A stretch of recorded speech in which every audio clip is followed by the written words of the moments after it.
Hi, and welcome to our board wrap-up as we talk with the Superintendent of the Ponca City Public Schools, Dr. David Pennington. And Merry Christmas and Happy New Year to everybody on our December show.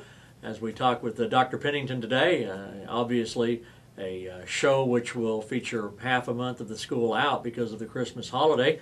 Dr. Pennington, a lot of people have asked about the November board meeting and the December board meeting. There was a little mishap that I think probably could be addressed. I don't think it's ever happened before, but we had an unusual situation, but you found remedies to the November board meeting. We didn't have a quorum.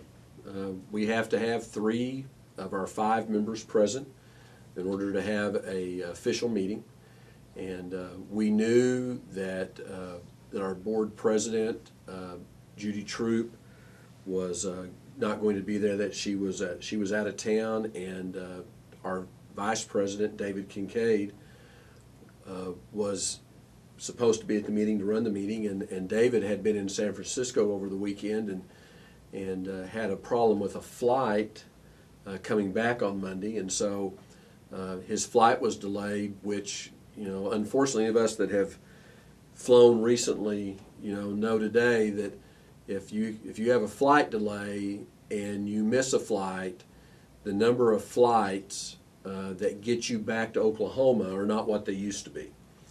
And so David didn't get back to, I think he may have flown out of Wichita, but instead of getting back to Wichita at 2 o'clock, he got back at 5:30 or 6, I don't know, so he couldn't make it.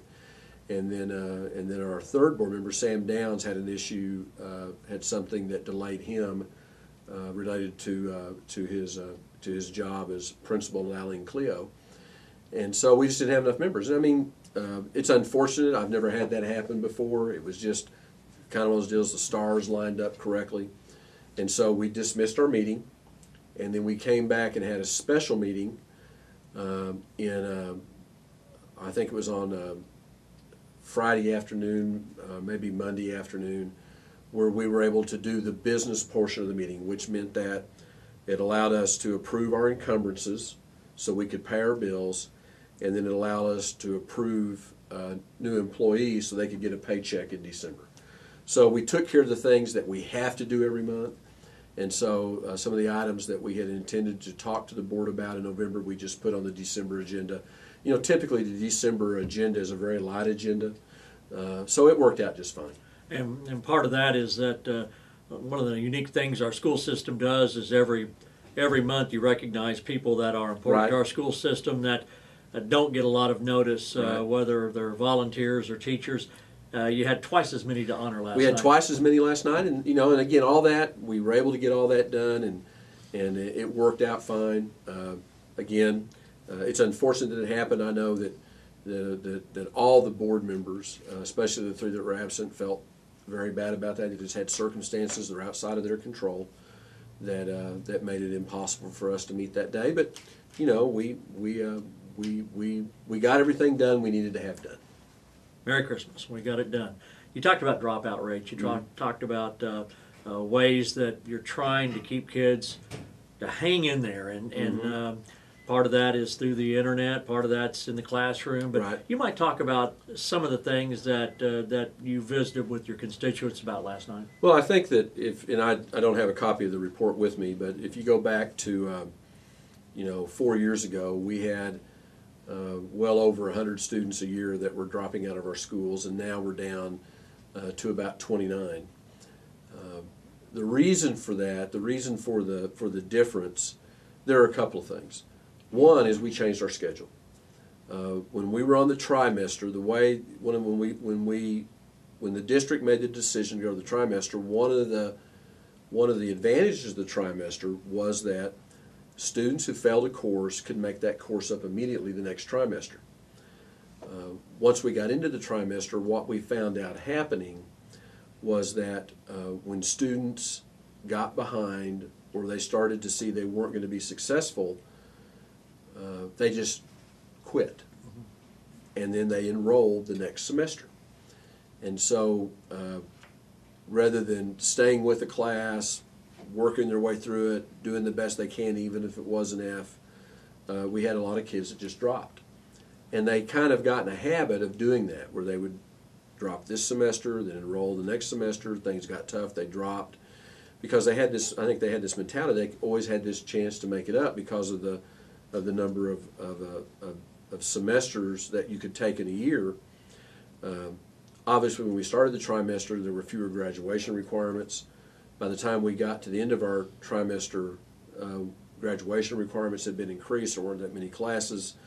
But I think that brought, bottom line, the two-semester system seems to have brought, whether it's the pace of the class, maybe slower, whatever it is, that has helped with student success. But the other thing that we've done is we have a lot more interventions in place than we used to have. Things that we do immediately to help students stay on track. For example, if a student maybe has failed a class, rather than having to wait till summer school or wait maybe till another year to take that class, we offer online instructional classes that students can take that year. So it's possible if a student were to fail the first semester of their English class, they could go ahead and enroll in the second semester of English and then take the first semester over again online to give them the ability to get caught back up so they stay on track. One thing we know that if we can get them to if we can get kids to their second semester, their sophomore year, junior year, and they're on track to graduate, those kids are going to stay and they're going to get it done. So we offer those kind of things for students to do. We have programs available at night. Again, students can come in at night and they can take online classes while they're enrolled in school, and to make up credit so that they can be on track to graduate. We offer study times where we offer periods during the school day in the must period where students can get help immediately when they have when they're behind in class. They don't have to wait to the end of the school. They don't have to wait till the next day, but they can actually get help that school day within that day to get help in a course. And we made some changes yesterday that affect because of us, because we're trying to make it better so we have more teachers available to meet with students so that they can get the help they need. And we're always looking for more infrastructure kind of things we can put in. Here's what the research tells us about students who get behind. You know, when we were in school, the expectation was if you're behind in a class, you go either by the teacher's room before school or after school and you get help. Typically, when students are behind, that's not enough time. You know, going in to see a teacher 15 minutes after class is generally not going to get it done. The other thing we know is that kids are not going to stay after school. When, as nice as it'd be able to say you need to stay after and get help with your English or math, whatever it is, we know that the vast majority of kids are not going to do that. Just like we are at work, you know, if you get off work at 4, then at 4 o'clock you're ready to go home. You're not interested in staying 20 extra minutes you may do that and you get paid overtime or whatever, but most of us are ready to go home. And kids are the same way. When school's out, they're ready to go home. Plus, we have a significant proportion of our students that are involved in extracurricular activities, and so when the school day officially ends, those kids are at practice, or they're at an athletic event, or they're at maybe an orchestra concert, or they're at a DECA meeting. So they've got all kinds of extracurricular activities they're involved in. So we know, and the research is pretty clear on this, that you have to find a way to provide interventions during the school day, regardless of the age of the child, if you really want to give those children a chance to be successful. And so that's what we have extensive intervention programs all throughout the district, and that's what that's what we've done. And I think those things help us. You know, typically people think of dropouts as only being high school, but we actually have junior high kids that drop out. Typically, and again, I have to explain what a dropout is. A dropout is not necessarily a student that came to us and said, we're not coming back to school. Sometimes it's a student who's left the community, but we don't know where they are. In other words, they've not enrolled at another school that we know of, okay? Or maybe they enrolled in that school, didn't ask us for records. And so if we can't document where a student has gone, then they're considered to be a dropout. If a parent decides to homeschool a student and they don't send us written notification of that we can place in a file, then that student is considered a dropout.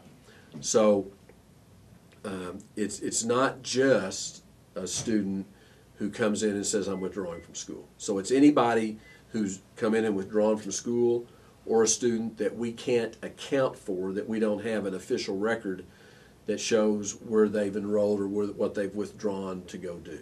So, does the school system get penalized financially for students that drop out? Well, yes and no. It's if a student drops out, the state doesn't send us a letter that says that you've had a student drop out, we're going to take money away from your state aid. The state aid that we get is based on the previous year's enrollment, and then whether your enrollment is the last 2 years or your October count. So, for example,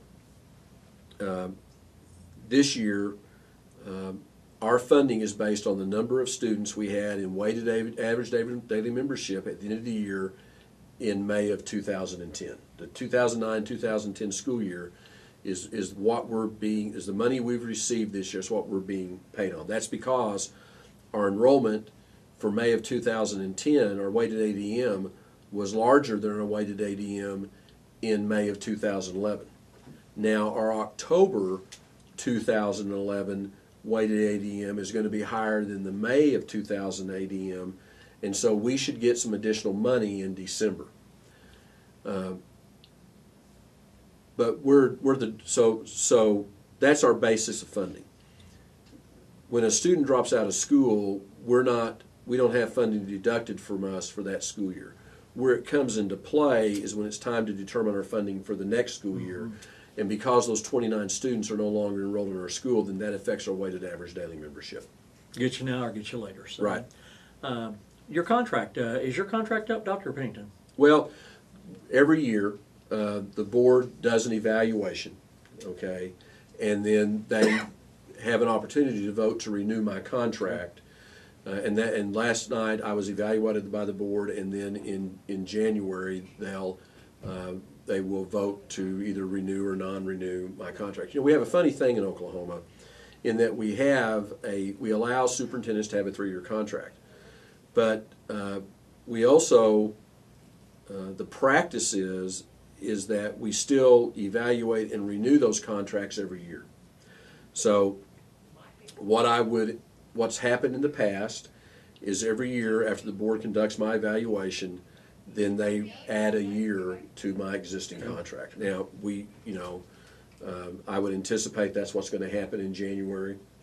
I hope that's what happens. So you're always under a 3-year contract? So you're always under a 3-year contract. That's, very seldom. But the only time I've ever aware of that, and I don't even people who know they're going to retire in 3 years typically have that contract renewed. So, the board could take a different position. They could vote something different, but I would anticipate that's what will happen. Any updates on our football coach search at this time? Well, we are still receiving applications as we speak. We actually have a committee in place, and that committee consists of Norris Frederick, Kenny Ray, John Nemo, Betsy Easley. I'm drawing a blank. Dwight Winburn's on that committee. Didlake. Russ Didlake is on the committee, and then David Kincaid is going to be serving as an ex officio member, as a board member, kind of as a liaison to that committee. They're going to meet next Monday, I believe, and we're going to talk about. Mr. Winburn's going to lay out for them kind of the duties of the committee and talk about the process they'll go. We just finished some interviews. We brought the seniors in and talked to them about kind of their take on the football program and what they think the next head coach should be like. And we've gotten some good feedback from those students. And so we're ready to start the process. I would anticipate that we'll start interviewing in January. How long it takes to make a decision, you never know. But I'm encouraged that we have, this is the largest number of applicants we've had for the football job. I believe it's more than we had when Frank Piccarillo was hired. It's definitely more than we had when we moved Rob Fry into that position. And so there seems to be some interest. Everybody has an opinion of what a football coach, what you're looking for. From my perspective, and the one thing I've shared with Dwight is that my preference is always to hire somebody that's had head coaching experience. I just think that it doesn't mean there aren't assistant coaches who are qualified to be head coaches, and it doesn't mean that we won't hire somebody that's just been an assistant coach.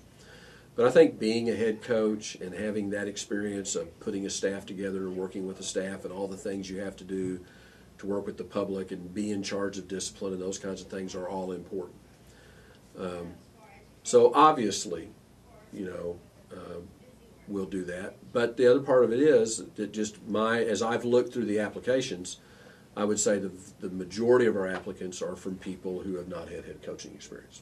And, when you're a program that historically has been up and down, and Ponca City has historically been up and down, we'll have 3 or 4 good years, and then we'll have 3 or 4 years that aren't very good. You would anticipate that that's probably the applicant pool that you're gonna get. Very good. Anything else that you'd like to talk about? I'll just kind of leave it an open-ended question that you thought was important at your December board meeting. We talked last night about another committee, task force, whatever you want to call it, that we're putting together that is going to explore drug testing for our students that are participating in extracurricular activities. We're one of the largest districts in the state that does not do drug testing. And probably as much as anybody else, I've been the one that's kind of stood in the way of that. And the reason for that is I really felt like that an ideal situation would be to have a drug and alcohol counselor on staff.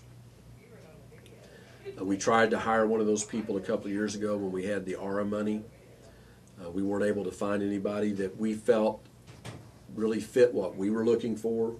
There were people that had been training in that, but they weren't what we thought a drug and alcohol counselor would be best for our kids. We've come to the conclusion, especially with budget situations, that that's probably a position we're not going to be able to fund. We've looked at our community resources, and we think that there are enough resources available. It seems like that every time you turn around, there's somebody else coming into our community, or at least that has training to be a drug and alcohol counselor. So we think there are community resources available. Because the thing about a drug testing policy, it's not about punishment. You don't do this with the idea that we're going to catch students who are using drugs and we're going to punish them. The idea behind a drug testing policy is to provide deterrence so that students have another reason to say no whenever they are presented with the opportunity. And then the second purpose is to get kids help so that experimental use doesn't become a habit. And kind of a third purpose is to make sure that parents and kids are able to have that conversation together. All of us that have been parents, and regardless of how well we think we know our children and the things that they are doing when we're not with them, my boys are now 30 and 28. And so now they're sharing with me more and more of the things that, adventures, I guess you might say, that they had while they were in high school that I didn't know about. And so I think that if a student tests positive, it's obviously going to involve that parent, and they have a chance to have that discussion with their children about those kinds of things. Obviously this is well settled in law. You know, the test case before the Supreme Court was an Oklahoma test case. The policy that was tested before the Supreme Court was written by Rosenstein, Fist, and Ringgold, which is the firm that we use to write all of our board policy. So, you know, I mean, I have no doubt that whatever policy we develop, that they'll help us develop, will be, you know, meet the legal rules. What we have to decide is, what do we do when a student tests positive? Do we, in some school district, that's an automatic 2-game suspension. In some school districts, it's 2 games, but if you seek counseling immediately, then that suspension's limited. When a student does test positive, do we require them to test every week after that, or do we test them every other week after that? Typically, once a student tests positive, in order to continue to participate, they have to seek counseling, and they have to agree to additional testing at their cost. So they have to pay for the cost of the additional tests they take. What happens when a student tests positive a second time? Is it the remainder of the season for that sport? Is it the remainder of the semester? Is it 10 games? Again, schools vary that. And then when a student tests positive a third time, are they done for the rest of the year, or are they done forever? Can they never come back and participate? So those are the kinds of things that we have to decide on, and those are important questions. You know, obviously, none of us want students, whether they're engaged in extracurricular activities or not, to use illegal substances. We don't want that to happen. But I think that in a drug policy, there always has to be a way for kids to redeem themselves. To repent and redeem is the way I think. Second chance. Yeah, I'm a Baptist, so I think of redemption, repentance and redemption. You know, so they have to have a chance to be better. But at the same time, there is a limit, and so we have to, you know, we have to make those decisions. I think that that's important work that the task force do. Rob Fry is heading that up for us, and so you know, hopefully by sometime in the spring we'll come with a recommendation to the board, and we will start that in August. Now, we know some things. Our tests are going to be random. We're not going to announce that on August 15th everybody's going to take a test, so the test will be random. We know that we're going to use urine test. There's enough evidence out there that the swabs just don't give you enough information, and they don't detect enough stuff, and they're not accurate enough. So we know we'll do a urine test. So, you know, we know those things. We think it'll probably cost us $15,000 a year. You know, we can control that somewhat by how many students do we test. Do we test 5% of the students participating in athletics? Do we test 10%? So we have some things to work out. And again, the objective is to provide a deterrent, get kids help, get families involved in the process. Both male and female students? Both male and female. And anybody, so what's the extracurricular activity? If you represent the school, or potentially represent the school at a activity association or a career tech associated event, then you're eligible for that. That's quite a bit of our student body. Right. So, very good. Merry Christmas, Happy New Year to you. Well, thank you very much. Everybody out there, have a great Christmas, and we'll see Dr. Pennington back in January for our January board wrap-up.